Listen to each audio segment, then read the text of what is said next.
السلام عليكم ورحمة الله تعالى وبركاته.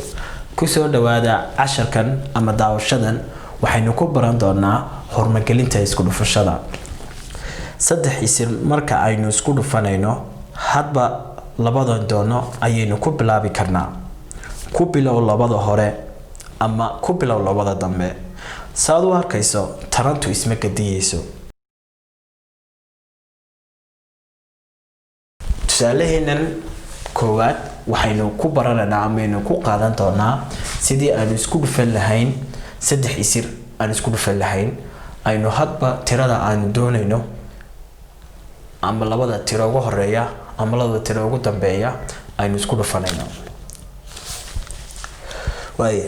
tusaalahan waxaynu nagu yiri soo saar taranta dooro hadba sida hawshu u yartahay tiradan ayaynu isku dhufan doonaa ardayay marka hadda baan doonayna tiradan aan isku dhufano hadba labada hore ama labada dambe ayaynu isku dhufanaynaa ama isku dhufashada aan ugu horeysiinina taranta hadda markaynu doonayna isku dhufano waxaan isku dhufanaa marka koowaad labada hore ayaan isku dhufanaynaa labada haddaan isku dhufano tarantu waxay noqonaysaa waa 10 haddii aynu 3 ku dhufanana waxay noqon doontaa tarantu waxay noqon doontaa 30 ay noqonaysaa marka saddexdan tiro marka la isku dhufto tarantooda waxa weeye waa 30 iminkana marna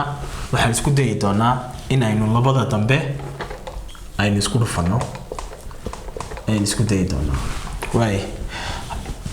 iminkana labada dambe haddaanu isku dhufanayno waxaanu sameyn doonaa laba marka saddex aanu ku dhufano tarantu waxay noqonaysaa 6 bay noqonaysaa marka 5 haddaynu 6 ku dhufano oo aad ka eetid tusaha isku dhufashada aad ka eetid waxay noqon doontaa 30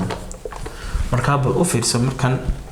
markii hore labada ugu horeeya ayaynu tarantoodii ugu soo hor saarnay kadibna